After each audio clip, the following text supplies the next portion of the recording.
Bonjour à tous et bienvenue sur la chaîne de Funnyman. Les amis, j'arbore avec fierté un suite complet, œuf jambon fromage, SNK Neo Geo, offert par le Papa Naufel. Grand merci à lui. Je l'ai arboré avec fierté aujourd'hui, puisque aujourd'hui j'ai assisté à la Edge Convention. Enfin, c'est un grand mot, j'ai assisté à une portion, une partie, entre 10h et 16h on va dire. Et j'ai fait franchement le plein d'émotions, le plein de passion. J'ai gorgé, je me suis gorgé d'énergie pour me transformer en Super Saiyan. Bam. Non, j'ai kiffé, j'ai parlé à plein d'abonnés. J'ai joué un peu aux bornes avec les enfants en mode un peu incognito. J'ai pas annoncé forcément ma venue. Ça s'est fait un peu naturellement, je savais même pas si j'allais y aller. Bref, vous allez vous dire, mais Fougny, on s'en tape les reins, c'est pas le titre de la vidéo. Et vous aurez raison. Bref, aujourd'hui la vidéo c'est Vinted va changer. Il va changer beaucoup de choses. Beaucoup l'état d'esprit, beaucoup on va dire de surface, et aussi, on va dire d'un point de vue possibilité. Alors je vais essayer d'être un peu plus clair. En premier lieu, déjà, Vinted, vous le savez, c'est la plateforme qui accapare de plus en plus de rétro gamers collectionneurs. Fut un temps, c'était le Bon Coin, en France en tout cas, c'était le Bon Coin. Moi le premier, chiné, j'essaie de trouver des stratégies, des stratagèmes. Le Bon Coin, je le trouve un peu claqué au sol, maintenant il y a un système, il y a plusieurs systèmes un peu tordus d'enchères, etc. Le Bon Coin, j'ai complètement déserté. Voilà. Évidemment, il y a la plateforme eBay internationale, mais Vinted prend une place en Europe de plus en plus conséquente. Alors, on va venir sur ce que je pense de Vinted, sur les achats que je peux effectuer, sur ce que je peux vous conseiller, etc. Mais avant de parler de ça, ça va changer aussi, puisque Vinted touche différents pays, la France en particulier. Donc tous ceux qui vivent en France peuvent mettre des produits en vente et les envoyer en France. La Belgique est concernée, donc ça veut dire que moi je peux vivre en France et acheter des produits de Belgique, d'Espagne, d'Italie. Donc ça veut dire qu'un Espagnol met un produit en vente, moi j'y ai accès sur la plateforme, je peux l'acheter, et il y a le Mondial Relais. Ou Chronopost, ou ce que je choisis en fait. C'est quand même intéressant, puisque les frais de Mondial Relais sont quand même assez dérisoires, et ils ne changent pas d'un pays à l'autre. Bon, il y a les frais de la plateforme, mais c'est intéressant de pouvoir bénéficier du catalogue espagnol, du catalogue italien. Les Italiens, vous savez, ce sont des gros rétro gamers. Donc il y a quand même une base de jeux en Italie qui est plutôt intéressante. Souvent des éditions qui nous plaisent un peu moins, parce que l'italien c'est encore une autre partie de l'Europe, mais ça reste intéressant. Vinted va rentrer de nouveaux pays dans son réseau, et on va pouvoir bénéficier de cette base de données. L'Irlande, mais surtout l'Allemagne. Alors pourquoi je dis surtout l'Allemagne ? Les amis, il faut savoir, et ça c'est quand même important, que par le passé, quand j'avais 25 ans on va dire, sur eBay, il y avait beaucoup d'Allemands qui mettaient en vente des jeux SNES, etc., de qualité. Des jeux qu'on ne trouve pas forcément ailleurs. Et je trouvais que là où je trouvais presque les meilleures affaires, c'est quand c'était un Allemand qui mettait en vente. Je me suis toujours dit ça pendant de longues années. Les Allemands sont des gros rétro gamers, les gars. Ça, il faut le savoir. Des gros joueurs, des rétro gamers. Donc, ils ont un patrimoine rétro gaming conséquent. Et du coup, pouvoir bénéficier, rentrer dans ce réseau de transactions, en tout cas rentrer dans la possibilité de pouvoir rentrer en transaction avec eux sur cette plateforme qui est Vinted, avec le concept des propositions jusqu'à une hauteur de 40%, la plateforme qu'on maîtrise plutôt bien, je pense que ça va être une grosse plus-value pour les rétro gamers. J'en suis quasiment persuadé que le catalogue va s'étoffer et que ça va nous permettre d'avoir un peu plus de choix. Quand il y a plus de choix, forcément, il y a un peu plus la possibilité de négocier. Ce qui veut dire que non seulement le fait de rajouter ces pays, ça nous rajoute du stock, mais surtout, ça augmente le catalogue, la possibilité d'acheter. Vous allez vous dire, mais eux aussi pourront acheter en France, c'est vrai, mais ça augmente quand même drastiquement la possibilité d'acheter, et ça donne la possibilité éventuellement de faire de meilleures affaires. Et ça, c'est important aussi. Acheter un jeu auprès d'un Allemand, c'est le marché allemand. Les négociations peuvent être différentes. On va dire, le catalogue de jeux peut être différent. Le nombre de jeux par support peut être différent. Par exemple, un truc tout bête, je cherche un jeu SNES. En France, il n'y en a qu'un, par exemple. Mais en Allemagne, il y en a 4. Ça en fait 5 maintenant sur Vinted. Bah, ça augmente la donne. Il n'y en a peut-être pas autant qu'ils le recherchent. Et ça peut permettre d'aboutir sur de meilleures négociations. Donc quand je dis Vinted va changer, c'est un peu dans ce sens-là. Maintenant, parlons-en un peu de Vinted quand même. Parce que j'ai fait beaucoup de vidéos récemment. Ah, vous allez me dire, Fouini nous saoule avec ses vidéos. J'ai fait beaucoup de vidéos qui ont engendré beaucoup de commentaires. Et je lis, alors peut-être pas Day One, mais je lis tous les commentaires. Je réponds peut-être pas toujours, mais je lis. Et ben en fait, il y a beaucoup de commentaires qui m'ont dit, bah Fouini, c'est intéressant ce que tu nous dis, etc., etc. Mais par contre, moi, aujourd'hui, je me prends plus la tête. 90% de mes achats, c'est sur Vinted. Et ce commentaire, je ne l'ai pas eu une fois, je ne l'ai pas eu 2 fois, je ne l'ai pas eu 3 fois, je l'ai eu de nombreuses fois. Que ce soit en direct avec vous, en live, que ce soit à travers un des commentaires dans mes vidéos, que ce soit sur Messenger, etc. Vous êtes de grands adeptes de Vinted. Donc forcément, ça devient un peu le site de vente pour le jeu vidéo rétro gaming. Quoi qu'on dise, il y a le Bon Coin, il y a eBay, etc. Quoi qu'on dise, notre premier réflexe, c'est d'aller sur Vinted et de voir. Moi, je vais vous dire ce que j'en pense de Vinted. J'ai été l'un des pionniers sur Vinted. Je ne vais pas me jeter des fleurs, les gars. Mais c'est une réalité. J'ai suivi le Bon Coin, etc. Et quand on est passé à Vinted, au début, c'était un peu des vêtements. J'ai tout de suite dit, mais il y a peut-être le moyen de choper des jeux vidéo. Il y en avait, mais pas des masses. Mais il y en avait. Oui, je ne vais pas vous mentir, j'ai fait de belles affaires sur Vinted. J'ai chopé une N64 Pack Mario à 30 €, je crois, quelque chose comme ça, complet, je dis de salade tomate oignon. J'ai chopé des jeux SNES et N64 en boîte en très très bon état dans un lot à un prix. Alors c'était pas le prix de l'année, mais c'était très très honnête. Je l'ai pris voilà, sans souci. J'ai chopé un Gadget Racer sur GameCube à 8 €. Super affaire. Bon, alors c'était pas mon Gadget Racer, c'était un Gadget Racer qui était présent. Ça faisait 8 €. En fait, il y avait plusieurs jeux et quand on divisait, ça faisait 8 €. Il y avait 2 jeux que j'avais pas, GameCube et un Gadget Racer. D'ailleurs, c'est un poteau rouennais qui l'a récupéré, qui passera peut-être par cette vidéo. Ce poteau rouennais, il est sur Facebook et fait souvent des jaquettes Mega Drive, des homebrew Mega Drive, on va dire. Je ne vais pas citer son prénom. J'ai déjà bien avancé le truc. Bon, bref. Donc oui, Vinted, ça a été une mine d'or. Ça a été un moyen de choper du rétro gaming à prix correct. Il y a quelques fois des coups de fusil, mais globalement à prix correct. Sauf que je trouve que Vinted a pris une trajectoire qui me convient de moins en moins. Au point que j'ai commencé moi-même à le déserter en tant qu'acheteur, en tant que vendeur aussi. Et pourtant, je trouvais le concept très intelligent. Le concept d'avoir un petit portefeuille, de pouvoir vendre, l'argent vient de stocker, on essaie d'acheter autre chose derrière, on peut négocier jusqu'à 40%, on peut rentrer en contact avec, on peut mettre des targets, etc. Non, j'ai trouvé l'idée très intéressante. Mais pourquoi je dis que Vinted a pris une trajectoire qui me convient un peu moins? C'est plus la mentalité des utilisateurs. En fait, il y a 3 points qui m'ont énervé, principaux. Premier point, les arnaques sur Vinted, où souvent, même quand on a raison, on est écarté. Un exemple tout bête, un poteau à moi, François, a vendu. Il est très honnête, François, c'est une personne extrêmement honnête. Voilà. Lui, il aime bien une ligne de conduite qui est comme ça. Et évidemment, s'il ne veut pas que ça se passe comme ça, bah, il ne va pas prendre cette trajectoire-là. Il a mis en vente des articles très propres, nickel, etc. Il a fait beaucoup de ventes sur Vinted. Sur les années, on va dire. Toujours de super appréciations. Et à un moment donné, il s'est fait truander par un acheteur. L'acheteur a changé les produits. C'est-à-dire, le mec, il a voulu faire un upgrade.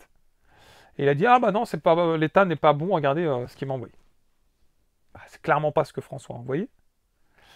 Le mec a été très subtil, très malin, grosse fourbasse. Et il a eu gain de cause de Vinted. C'est-à-dire que Vinted, dans tous les cas, il tranche. globalement par rapport à celui qui porte réclamation, et souvent c'est l'acheteur, en gros. Donc, je trouve que le concept, entre guillemets, de protection qu'on paye, hein, parce que Vinted, il y a quand même un pourcentage, il est souvent dangereux. Moi-même, j'en ai fait les frais. J'ai envoyé un article. La personne l'a reçu dans un état défoncé, écrasé, etc. Et du coup, Vinted m'a dit, bah non, je suis désolé, vous auriez dû mieux l'emballer. Alors, je l'avais emballé comme pas possible. Je pense qu'il a été déglingué. Donc moi, je me suis déchargé de ça. J'ai dit, bon, vous savez quoi, allez, qu'il le garde, je le rembourse, j'en ai plus rien à foutre. Mais la plupart ne sont pas dans mon état. La plupart vont se dire, bah non, moi je galère déjà à gagner ma vie, peut-être. Non. Et ben en fait, malgré ça, ils n'auront pas gain de cause. Je trouve que le système de gestion associé à ça, il est mal foutu. Ils ne tiennent pas en compte des appréciations. Par exemple, une personne qui a tout le temps 5 étoiles, bah finalement, ils s'en foutent. Et je pense qu'ils devront restructurer ça. Il y a trop d'arnaques possibles. Il faut éviter ce genre d'arnaque. Donc là, c'est un point qui m'a beaucoup saoulé, qui m'empêche aussi de faire des transactions, je ne vous le cache pas. Deuxième point, et qui est peut-être le plus saoulant en tant qu'acheteur, c'est combien j'ai eu d'annulations. Combien de fois j'ai acheté un article, et finalement, ah non, c'est annulé, je ne le vends plus. Je pense qu'ils devront aussi contrer ça. Je sais pas, tu peux annuler une fois le mois, par exemple. Tant pis. T'as qu'à pas te planter. Tu t'annules une fois le mois. Sinon, c'est mort. Bah là, non. J'ai eu des annulations, au point, des fois, je vois, entre guillemets, une affaire qui m'intéresse. Je dis, c'est mort. Je vais le faire. Il y a quelqu'un derrière qui va envoyer un message sur enchérir un bidule chouette. Le Bon Coin, visiblement, pour parer ça, maintenant, ils mettent des enchères. Peut-être Vinted vont arriver aux enchères. Mais là, dans ce cas-là, c'est du eBay. C'est plus la même donne. Bref, ces annulations à répétition, bah, excusez-moi, ça met le seum. Ça met le seum et ça rebute. Moi, je suis quelqu'un qui aime, on va dire, qui a une procédure bien fixée, qui a une ligne de conduite, si vous préférez. Quand on commence à déroger à ça de multiples reprises, j'ai tendance à m'éloigner. Pas foutre la merde, mais m'éloigner. Donc ça, c'était le deuxième point. Troisième point de Vinted, qui m'a un peu scotché, c'est que les gens maintenant pensent qu'ils ont des mines d'or à la maison, qu'ils ont des lingots d'or. Et la moindre petite merde, excusez-moi l'expression, le mettent à plein tarif. Ils tentent le coup en gros. Ils se disent, de toute façon il y a 40% de négociation, il y a un jeu Game Boy claqué au sol en loose, je vais le mettre à 30 balles. On verra bien si ça part. Mais ça se passe pas comme ça. Sauf que comme ça pullule, ça met en avant plein d'annonces dégueulasses, et ça nous force à chercher pour trouver ce qui peut éventuellement être intéressant. Mais il y en a tellement d'annonces, ça s'est tellement émancipé, c'est un site qui a tellement pris en valeur, que prendre ce temps de recherche devient un travail au quotidien. Et je l'ai dit récemment, je l'ai dit à travers un live, vous ne l'avez peut-être pas tous entendu. Mais moi, ce qui différencie passion de travail, c'est justement le plaisir que je vais avoir. Donc moi, la course à pied, c'est un plaisir, c'est pas mon travail. YouTube, c'est un plaisir, c'est pas mon travail. Collectionner du jeu vidéo, c'est un plaisir, c'est pas du travail. Jouer aux jeux vidéo, c'est un plaisir, c'est pas mon travail. Mon travail, c'est mon travail. Donc, si je commence à chiner sur Vinted en mode fou furieux, scalper, en mode scalper, c'est-à-dire, je vais à fond jusqu'à trouver une bonne affaire. Là, c'est même pas aller à fond jusqu'à trouver une bonne affaire, c'est aller à fond jusqu'à trouver des prix honnêtes. Ça va me prendre un temps fou. Et je vais pas le faire avec envie. Et je vais le faire avec frustration, parce que je passe beaucoup de temps, et du coup je perds du temps sur autre chose. Avant, c'était pas ça. Avant, on trouvait, c'était ce qu'on appelle les annonces pertinentes, on nous proposait des choses plutôt sympas. Allez, sur 10 annonces, il y en avait une plutôt sympa. Aujourd'hui, il faut fouiller, actualiser, être le premier, tenter le coup, machin. Je peux plus. Après, vous allez dire, mais fouini, t'appelles la fouine, t'es censé fouiner. En fait, j'ai perdu cette fois. Je suis désolé. Je l'ai perdu, ce contact, ce feeling. Je suis à l'opportunité. Je me connecte, je vois un truc qui me plaît, tant mieux. Mais en fait, je ne retrouve jamais quelque chose qui me plaît sans chercher. Donc, c'est un peu le serpent qui se mord la queue. Mais c'est pas grave. Donc, tout ça a fait que j'ai un peu déserté Vinted. J'actualise plus. Même des fois, je mets un truc en vente, je viens une semaine après, honte à moi. Hein. Je le reconnais, hein. Les gars, c'est pour ceux qui m'achètent des produits. Honte à moi. Clairement. Mais, j'ai perdu la foi. Et pourtant, Vinted s'émancipe dans l'esprit des gens, dans mes abonnés, parce que mes abonnés me disent je trouve plein d'affaires sur Vinted, et puis dans l'esprit de Vinted lui-même, puisqu'il va toucher différents pays. Donc ce qui fait que l'élément parasite, c'est Winnie-Man. Ça, je le conçois. Maintenant, enfin, sur une année complète, on change d'état d'esprit, heureusement. Parfois, on est à même à faire des magasins de jeux vidéo pour aller chiner. Parfois, on est à même à aller sur Internet pour chiner. Des fois, on a la flemme, etc. Peut-être là, je suis dans un laps de temps où j'en ai radicalement la flemme. Ça me passe au-dessus de la tête. Je préfère prendre un peu de temps pour faire du sport, ou des vidéos de sport, ou des vidéos de jeux vidéo. Mais peut-être ça va revenir.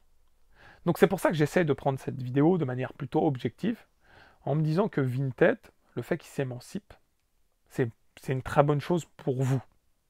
Une très bonne chose. Et il va falloir être sur le qui-vive pour voir toutes ces nouvelles annonces qui vont émerger. On va faire le tri. Il faut savoir que les Allemands ont un stock de jeux assez conséquent. Ça, c'est quand même important. De jeux FH, mais pas que. Donc pour nous, ça va être un moyen de, on va dire, d'accaparer, peut-être pas d'accaparer, c'est peut-être pas le bon mot, mais de pouvoir accaparer du stock en Allemagne sans passer par eBay. eBay, je peux concevoir que beaucoup sont rétracteurs, beaucoup sont méfiants, etc. Sur Vinted, avec cette histoire de protection et tout bidule chouette, et surtout cette habitude. Hein, le français n'aime pas sortir de ses habitudes. C'est une réalité. Le français est conservateur, le français aime l'objet. Le français n'aime pas sortir de ses habitudes. Le français aime la bonne bouffe. Tout ça, c'est peut-être des préjugés, mais qui sont quand même plutôt fondés, faut pas se mentir. Donc le français, quand il est habitué à chiner sur Vinted ses habitudes, tac, tac, tac, tac, tac, tac, tac, il n'a pas envie de sortir de sa zone de confort. Donc là, s'il peut augmenter ses possibilités de manière souple, il va en profiter. Vous, bande de fennecs, je suis sûr que vous allez en profiter un maximum. Je suis sûr d'ailleurs que vous faites encore beaucoup de coups de fusil. J'ai reçu des messages de mecs qui m'ont dit bah, regarde ce que j'ai chopé sur Vinted, franchement, t'as beau critiquer Vinted, voilà ce que je chope. Ouais, évidemment. J'aimerais bien savoir par contre, et là ça sera intéressant, le temps passé sur Vinted. Ah bah ouais, ça m'intéresse. Si la personne me dit qu'il a passé 2 heures par jour sur Vinted, je peux bien comprendre qu'il chope des trucs. 2 heures, je préfère faire 2 heures de sup à mon taf plutôt que d'aller passer 2 heures sur Vinted. Moi, je vous le dis. Je prends pas plaisir à passer 2 heures sur Vinted. Je vois pas qui prendrait plaisir à passer 2 heures sur Vinted. On prend plaisir quand on voit le jeu en physique, on est à la pixel, on circule, on prend le jeu dans les mains. Waouh, il y a plein de trucs, c'est la caverne d'Alibaba, etc. Quand tu es sur Vinted et que tu vois des annonces claquées au sol, des trucs dégueulasses, en veux-tu, en voilà, je vois pas qui, à part le mec qui a un gros challenge. C'est un peu comme moi qui me dit je prends plaisir à aller faire un 10 km à toute allure. Les gens vont dire mais t'es fou, tu vas souffrir à prendre un... Bah, peut-être eux ils sont comme moi, un peu sadiques sur les bords. Ça je peux le concevoir. Donc, passer 2 heures sur Vinted par jour et choper 2-3 affaires la semaine, c'est pas ouf. Je suis désolé de vous le dire, c'est pas ouf. Il faut toujours regarder le rapport, les gars. C'est ça qui est essentiel. Moi, j'avoue, je fais pas trop d'affaires. C'est normal, je passe 0 minutes. Mais est-ce que j'en ai l'envie aussi? C'est ça la question. Est-ce que j'ai envie de faire des bonnes affaires? Oui. Mais ils viendront pas à moi naturellement. Je sais qu'il faut y consacrer du temps. Je suis pas débile, les gars. Je suis conscient qu'il faut faire l'effort d'eux pour avoir conséquence. Donc, je veux courir vite et je vais m'entraîner en conséquence, les gars. Je vais être bon au foot, je vais m'entraîner en conséquence. Je vais avoir une collection de jeux vidéo, il va falloir que je le fasse en conséquence. Sauf que, j'ai déjà courir vite. Au sens de la collection, évidemment. Donc, je cherche pas tout et n'importe quoi. Donc j'ai des recherches bien spécifiques. Si je tape Final Fight 3 Super Famicom sur Vinted et je vois 2 annonces, c'est terminé. Voilà, c'est réglé et c'est fini. C'est ça que je veux dire. Alors que peut-être certains d'entre vous vont dire bah, je m'en moque de ce que je trouve, je veux trouver juste la bonne affaire. C'est pas la même donne entre Fouini qui cherche un jeu précis par exemple et un mec qui cherche juste la bonne affaire. On n'a pas la même recherche. Le mec qui va chercher la bonne affaire, voilà, il cherche tout. Dans toutes les annonces, il va tout décortiquer, il va mettre les plus récents, il va regarder toutes les annonces, il va pas cibler Nintendo, SNES, Switch, peu importe.